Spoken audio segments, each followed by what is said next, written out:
Hello everyone, myself Dr. Radha Goyal. In the last lecture, I have discussed about the structure and function of RBC and WBC. In today's lecture, I will discuss about the thrombocyte, that is the platelets, and mechanism of coagulation. Thrombocytes, or you can say the platelets. The hemopoietic stem cell also differentiate into the cell that produce the platelets, and that is produced under the influence of hormone, that is the thrombopoietin, that is released from your kidney and help in the synthesis of your platelets. As other cells form from the myeloid stem cell, these platelets also derive from the myeloid stem cell. The myeloid stem cell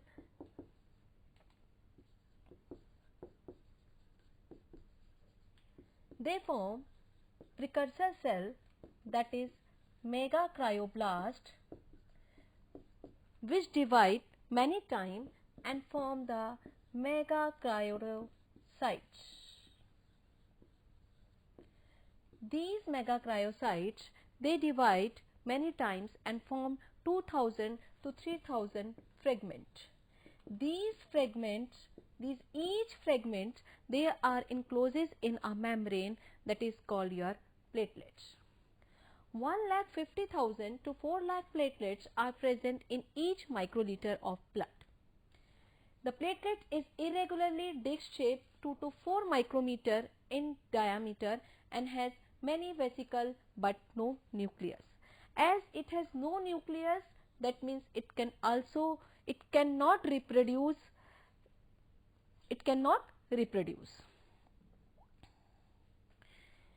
Platelets have a short lifespan, normally just 5 to 9 days.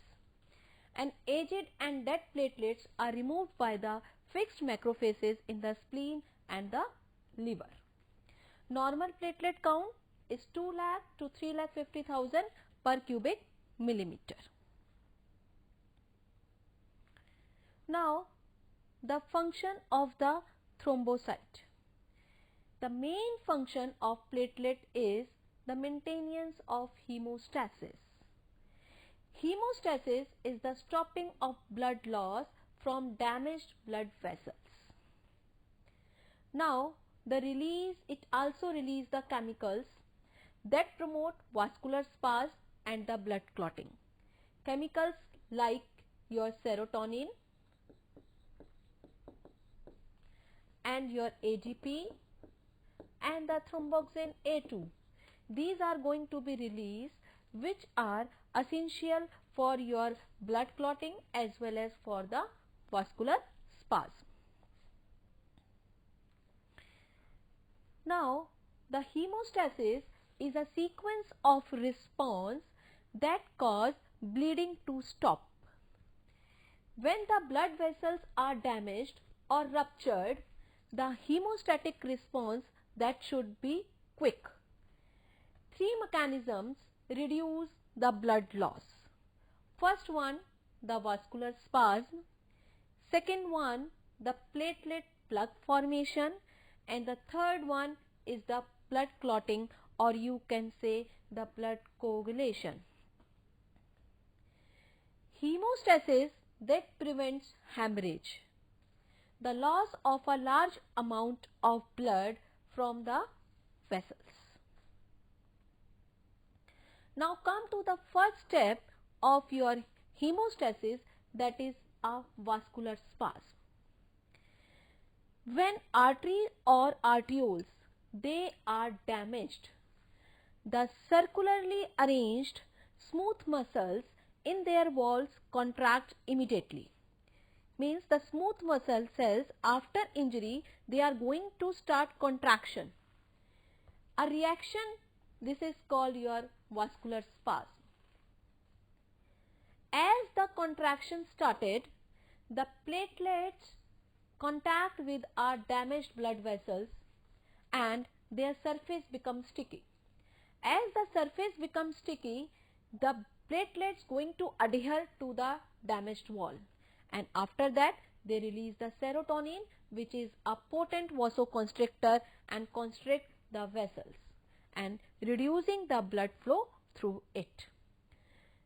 This reduces blood loss for several minutes to several hours, during which time the other hemostatic mechanisms go into operations. Other hemostatic mechanism means your platelet plug formation and the blood clotting. Now, the second step is the platelet plug formation. Platelet stores the chemicals within the vesicles are clotting factors, ADP, that is adenosine diphosphate, ATP, that is adenosine triphosphate, calcium ion, and the serotonin. Now, the thromboxane A2, that is a prostaglandin, and the fibrin stabilizing factor, which help to strengthen a blood clot. Also, the PDGF, or you can say platelet derived growth factor. This is a hormone that is help to repair damaged blood vessels wall. So, platelet plug formation occurs as follows. First one, the platelet adhesions. Second one, the platelet release reaction. And the third one is the platelet aggregations. Means the platelet plug formations that has the three steps, that is platelet adhesions, platelet release reaction, and the platelet aggregation. Now come to the platelet plug formation. First step, that is a platelet adhesion. In this, the platelets contact to the damaged blood vessel, such as the collagen fibers that is underlying your endothelial cells, and going to adhere towards that, and this is called your platelet adhesions. Now, the second one is the platelet release reaction. Due to the platelet adhesions, the platelets, they are going to be activated, and after activation there is a characteristic changes. They start to eject some projections and try to contact with each other and stick to each others, and after sticking they are going to liberate again ADP, thromboxane A2, and the serotonin, out of which thromboxane A2 and the serotonin, again they are the vasoconstrictor, so they are going to constrict the vessel. And the ADP, this is going to stick to the platelets area. After sticking, it is going to adhere on the originally activated platelets and cause the platelet aggregations. This platelet aggregations is the last step of your platelet plug formation. When there is an accumulation of a large number of a platelet mass at a site, this is called your platelet plug formation. This platelet plug, that is a loose initially, but it becomes tight after reinforcing of your fibrin during the blood clotting process. So that means the platelet adhesion, platelet release reactions, and the platelet aggregation. In the platelet adhesions, the platelet is going to adhere to the damaged vessel wall. After that, in the platelet release reaction, the chemicals, they are going to be released from your platelets, that is your blood vessels, that is your ADP, thromboxane, and the serotonin, and they are going to form a mass after accumulation on a damaged vessel wall. This is called your platelet aggregation, and formation of a mass, this is called your platelet plug. Now come to the blood clotting.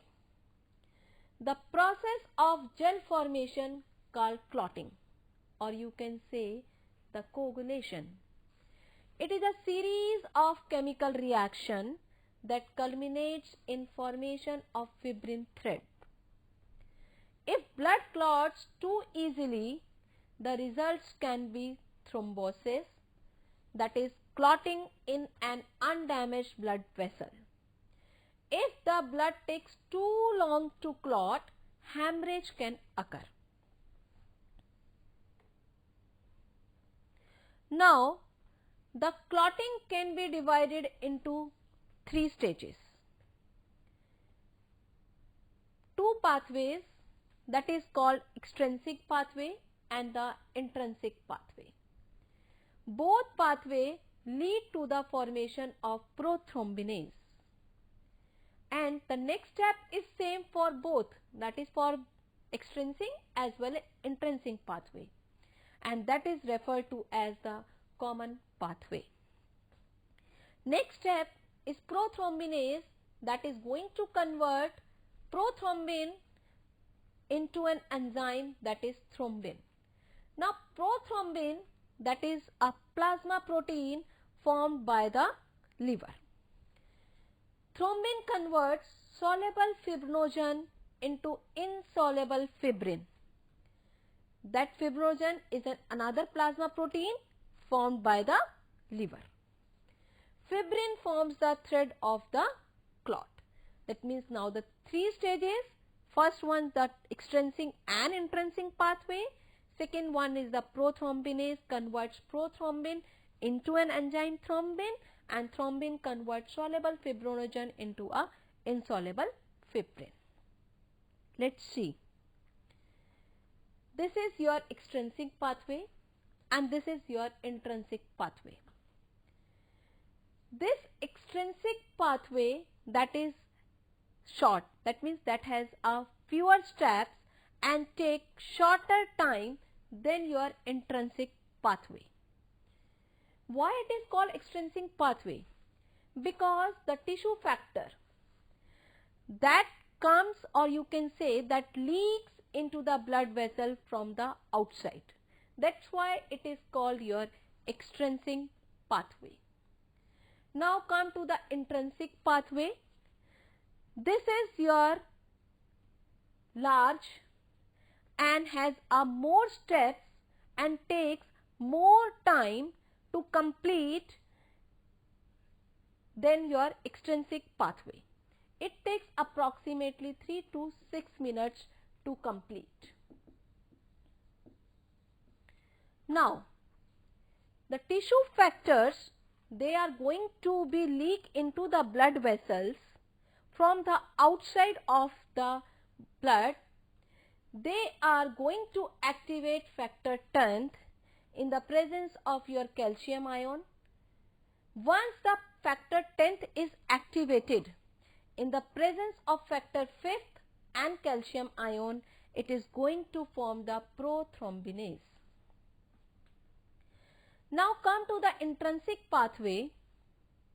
When the blood vessels are damaged, then it is going to expose the collagen fibers, and it is also going to damage the platelets, which is going to release the phospholipids. These damaged platelets, they are going to activate factor 10th in the presence of activated factor 12th and the calcium ion. And platelets, phospholipids also take part in the completion of factor 10th. In the presence of factor 5th and calcium ion, the prothrombinase is going to be formed. Once the prothrombinase is formed, the intrinsic and the extrinsic pathway both are going to be completed. From prothrombinase, there is a common pathway started. The common pathway, in the common pathway, the prothrombin, that is going to convert into a thrombin in the presence of calcium ion. Now the thrombin in the presence of calcium ion converts the fibrinogen into a loose fibrin thread, which is insoluble. And the thrombin also activates the factor 13 and converts the loose fibrin threads to strengthening of the fibrin thread. Now, this thrombin that has the two positive feedback loop. First feedback loop, it is going to activate fifth, which is going to activate your prothrombinase, and further the cycle comes into process. And the second one, it is going to activate the platelets that release your phospholipids, and then after that this process is going to be activated. Now, the blood clotting factor. These are the blood clotting factors which are going to be associated with your blood coagulation. First one, fibrinogen. These all factors should be written in a Roman. Factor 1, fibrinogen. Factor 2, prothrombin. Factor 3, tissue factor, or you can say the thromboplastin. Factor 4, calcium ion. Factor 5, labile factor or proacylserine, AC globulin. Factor 7, stable factor and proconvertine. Factor 8, anti-hemophilic globulin, or you can say anti-hemophilic factor A. Factor 9, Christmas factor, plasma thromboplastin component, that is PTA, and anti-hemophilic factor B. Now come to the factor 10th, that is your Stroud-Prober factor. Factor 11, that is your plasma thromboplastin antecedent, and anti-hemophilic factor C. Factor 12, that is Higman factor, and factor 13, that is a fibrin stabilizing factor. There is a no factor 6th. Vitamin K, that is essential for the synthesis of your factor 2, factor 7, factor 9 and factor 10. So these are the blood clotting factors which are essential for your blood clotting. Now the fibrinolytic system. Once the clot has been formed, its degradation is necessary. So lysis of your blood clots and healing the blood vessels begin. This is called your fibrinolysis. An inactive substance called plasminogen that is already present in your clot, it is going to convert it to the enzyme plasmin by the activators which are released from the damaged endothelial cells. Means damaged endothelial cell release the enzyme plasmin. Now the plasmin initiate the breakdown of fibrin to a soluble product that are treated as waste material and removed by the phagocytosis. As the clot is removed, the healing process restored the integrity of the blood vessel wall. This is fibrinolysis. The plasminogen activators which are going to be released from the damaged endothelial cells, they convert plasminogen into plasmin. This is again an enzyme. This converts the fibrin into a fibrin degradation products. They are the waste products. Now the control of coagulation. The process of blood clotting once started, a positive feedback mechanism promotes their continuation. For example, thrombin is a powerful stimulator of its own production. The body therefore possesses several mechanisms to control and limits the coagulation cascade. Otherwise, once started, the clotting process would spread throughout the circulatory system far beyond the requirement. It can be fatal because if clotting process is started and it is not under the control, that can coagulate your whole blood in your body. and can damage or fatal to your body. The main controls are the perfect smoothness of normal blood vessel lining. Platelets do not adhere to this surface. As I discussed, I told you damaged blood vessels. So platelets do not adhere to the smooth blood vessels. The vessel wall should be damaged. The binding of thrombin to a special thrombin receptor on the cells lining blood vessels. Once bound, thrombin is inactivated. Next one, the presence of natural anticoagulants.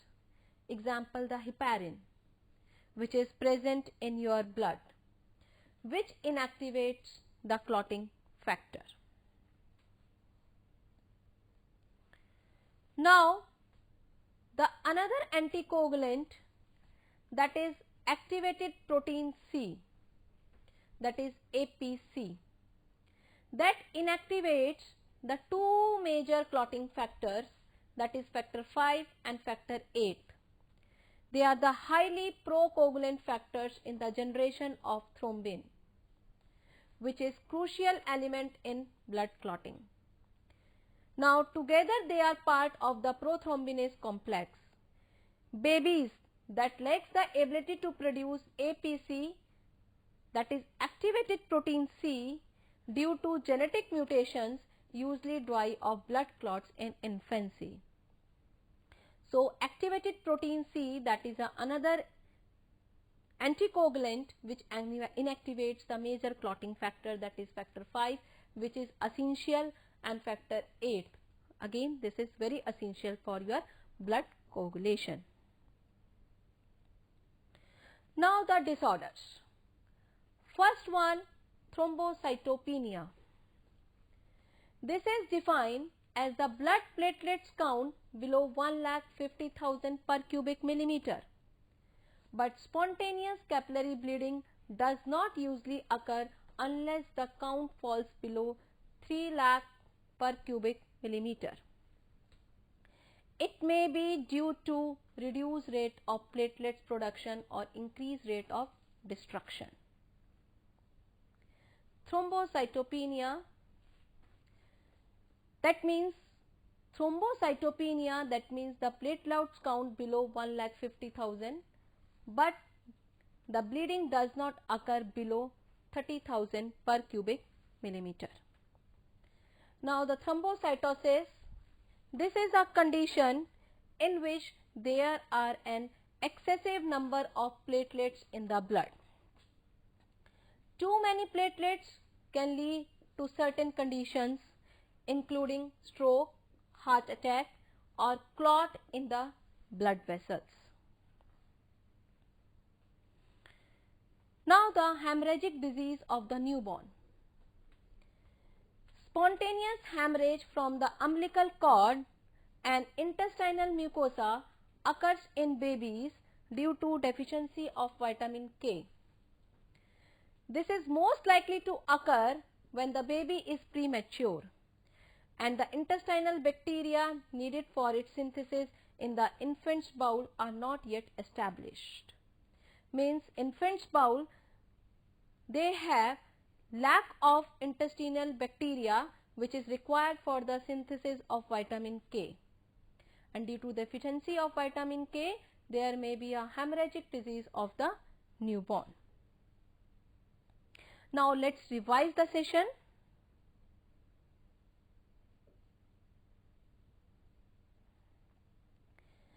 Hemostasis, that is a sequence of response that cause bleeding to stop. When blood vessels are damaged or ruptured, the hemostatic response must be quick. Three mechanisms reduce the blood loss, that is vascular spasm, platelet plug formation, and the blood clotting. Hemostasis prevents the hemorrhage, the loss of a large amount of blood from the vessel. Vascular spasm, that is the first step of the hemostasis. In this, when the arteries or the arterioles, they are damaged, the circulatory smooth vessels, they are going to be contract immediately. This is called your vascular spasm. When the platelets come in contact with the damaged blood vessels, their surface becomes sticky and adhere to the damaged wall. They then release serotonin, which constricts the vessel, reducing the blood flow through it. And this reduces blood loss for several minutes to several hours, during which the other hemostatic mechanisms go into operations. Now, second step is the platelet plug formations that occurs in 3 steps: platelet adhesions, platelet release reactions, and the platelet aggregation. In platelet plug formations, first step is the platelet adhesions. The platelets going to be contact with the damaged vessel wall, such as the collagen fibers of the endothelial cells, and they are going to adhere to the damaged vessel wall. After adhesions, or you can say due to adhesions, the platelets becomes activated and there is a change characteristically, and they are going to extend the projections and stick to each others.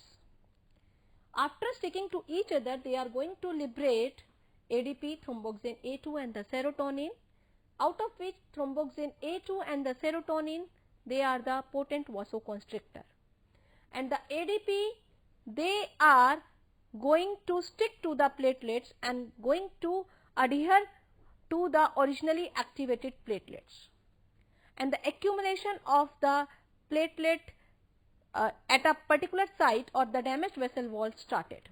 This is called your platelet aggregation. The accumulation of a large number of platelets at a particular site or the damaged vessel wall is called the platelet plug formation. The process of gel formation, called the clotting or the coagulation, that is a series of chemical reaction that culminates in the formation of fibrin threads. If blood clots too easily, the result can be thrombosis, and if the blood takes too long to clot, hemorrhage can be occurred. In the blood clotting, there is a 3 stages: 2 pathway, extrinsic and the intrinsic pathway, and the prothrombinase converts prothrombin. This is a second step, and the third step is the thrombin converts soluble fibrinogen into the insoluble fibrin.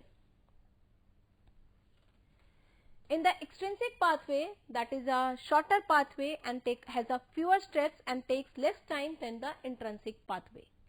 It is called extrinsic because the tissue factor that leaks into the blood from the outside of your blood vessels.